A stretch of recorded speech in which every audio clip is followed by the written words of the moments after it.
a backpack soaked in urine, a sudden chokehold midair, and an airline so indifferent it chills the spine. Frontier Airlines, familiar name among the United States ultra-low-cost carriers, facing mounting criticism after two disturbing incidents in quick succession.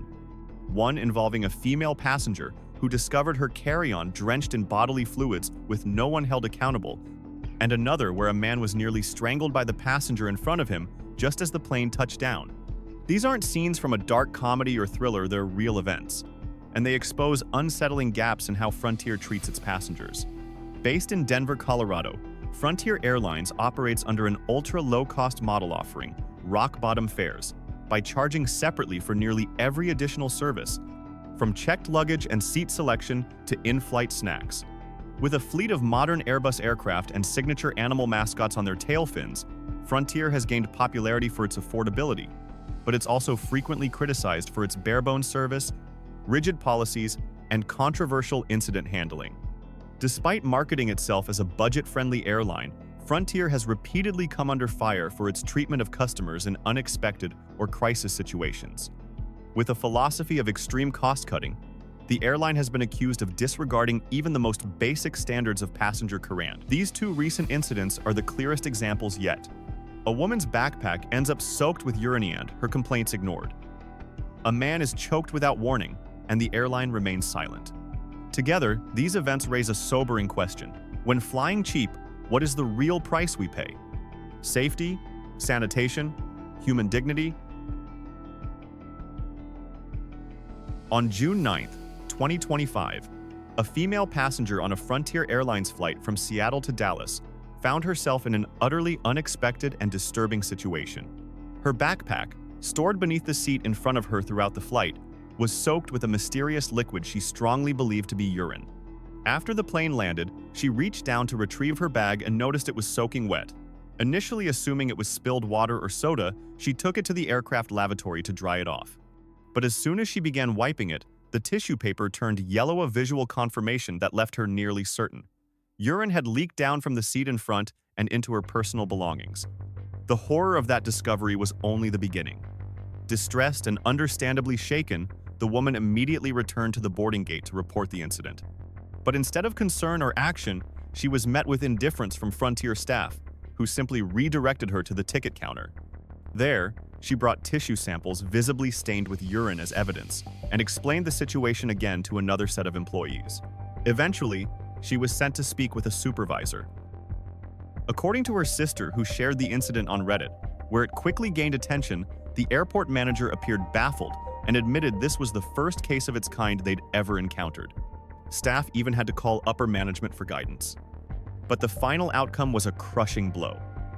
Frontier Airlines refused to take responsibility, claiming the matter was a personal issue between passengers and that the airline could do nothing. They told her she should try to resolve it with the person in front of her, the sister recounted in the post. But seriously, who would do that? Who's going to confront a stranger and say, "I think you peed on the floor and it soaked into my backpack"? Online, reactions were swift and almost unanimously outraged. Many users expressed disgust, labeling Frontier's handling of the situation as outrageously negligent. Some called for the airline to compensate the passenger, or at least issue an apology, but the company remained silent, and reality for Noah has proven disappointingly indifferent. What makes this incident even more infuriating is that, from a legal standpoint, Frontier Airlines is technically covered. According to the airline's contract of carriage, Frontier does not accept liability for damage to carry-on baggage unless the damage was caused by gross negligence on the part of the airline or its agents. The policy clearly states, Frontier shall not be liable for loss of, damage to, or delay in delivery of carry-on baggage unless such damage is caused by the gross negligence of Frontier or its agents. Furthermore, the contract excludes liability for damage caused by turbulence, shifting during flight, or the actions of other passengers. In other words, if someone urinates and it leaks into your bag, Frontier is under no legal obligation to compensate you as long as the airline itself wasn't directly responsible. Legally, Frontier may be in the clear. But from a moral and customer service perspective, the company's stance has been criticized as cold and heartless. For many, this case epitomizes the idea that just because something is legal doesn't make it right. a customer suffered a deeply humiliating experience, and the airline's answer was to blame the policy and walk away. The situation escalated further when a Reddit user claiming to be a Frontier flight attendant weighed in on the viral thread. According to this employee, the airline has a shocking internal policy regarding hygiene and biohazard protocols, or rather, the lack thereof. Frontier does not consider urine, vomit, or feces to be biohazard. Sunless blood is involved, the crew member stated. We don't have a professional cleaning team. Flight attendants are expected to collect trash from seat back pockets, and the ground crew is supposed to clean everything else, but in reality, almost no one does anything. The flight attendant further revealed that even in cases where a passenger throws up on a seat, the response is minimal.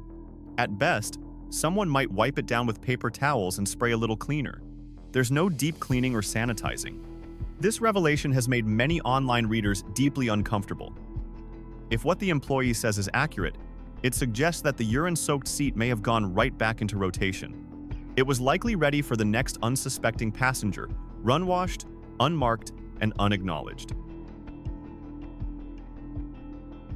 As the story spread across social media, reactions were mixed but largely angry and disgusted.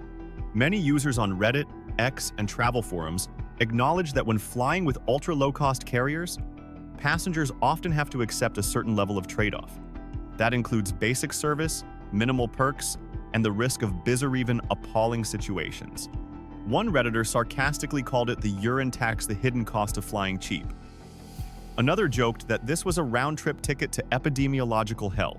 Still, most agreed that regardless of price, any airline should meet basic standards of cleanliness, safety, and human decency.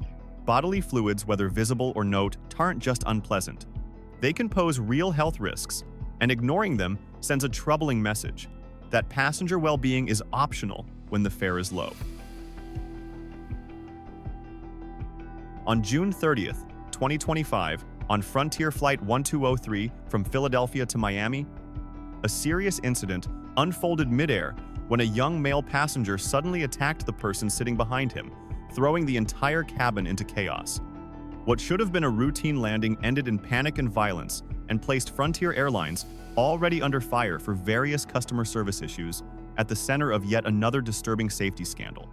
I was being choked and had no idea why. The victim, Keanu Evans, was seated directly behind Ishan Sharma, a 21-year-old from Newark, New Jersey. According to Evans, just as the aircraft landed at Miami International Airport and passengers began gathering their belongings, Sharma unexpectedly turned around. He then grabbed Evans by the throat with both hands and began choking him without saying a single word. I had just stood up when he leapt onto his seat and started strangling me. No warning, no explanation. I'd never even spoken to him before, Evans told WSVN News. Panic erupted among nearby passengers. Several screamed in shock, while others pulled out their phones to record the surreal scene. Viral video footage later showed Sharma standing on his seat, hunched over, violently choking Evans, as onlookers shouted, "Let him go! Stop! Let him go!" With the situation escalating and no immediate help, Evans fought back in self-defense, landing a powerful haymaker punch of full-body swings squarely into Sharma's face. The blow stunned Sharma and temporarily subdued him.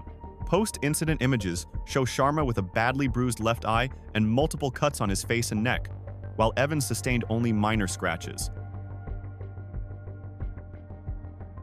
Evans noted that Sharma had been acting strangely throughout the flight. He reportedly sat still for long periods, smiling menacingly and muttering disturbing phrases under his breath. He kept chuckling to himself like, "Ha ha ha ha ha," then turned to me and said, "Weak mortal, if you challenge me, you will die," Evans recounted. Disturbed by the behavior, Evans got up mid-flight to alert a flight attendant. He was advised to press the call button if Sharma continued bothering him. After returning to his seat, Evans noticed Sharma still staring and mumbling threats, so he did as instructed and pressed the button. That's when Sharma snapped, standing abruptly, turning around, leaning into Evans, and wrapping his hands around his throat. "I had no choice," Evans said. "I couldn't run. My only option was to fight back and protect myself." Due to the disturbance reported by flight crew, Miami-Dade police were already stationed at the gate when the plane arrived. Sharma was arrested on the spot, taken to a hospital for treatment, and then transported to the Turner Guilford Night Correctional Center. Authorities confirmed Sharma was charged with battery, and a judge set bail at $500, while also issuing a restraining order prohibiting any contact with Evans.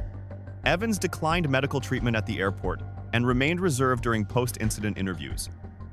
Although many have hailed his actions as necessary self-defense, Evans expressed regret over the violence. "I don't want people to think I'm some violent person or hothead," he said, "but I had no other choice." In Sharma's first court appearance, his lawyer Renee Gordon offered a surprising defense. Her client was not attacking anyone, he was meditating. "My client practices a faith in which meditation is a core spiritual ritual. He was sitting quietly in meditation, and unfortunately, the passenger behind him misunderstood his behavior," Gordon told the Daily Mail.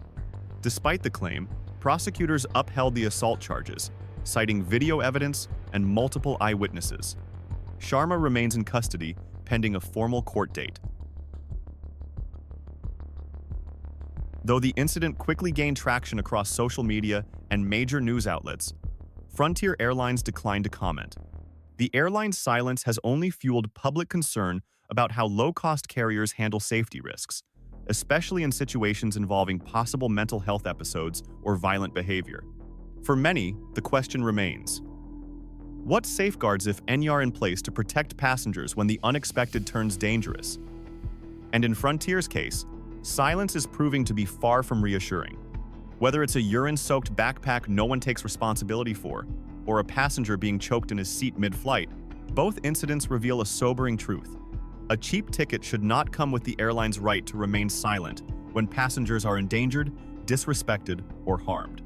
While seemingly small, but these incidents highlight worrying gaps in management and customer care, raising the question, where should the line be drawn when it comes to the cheap flying experience?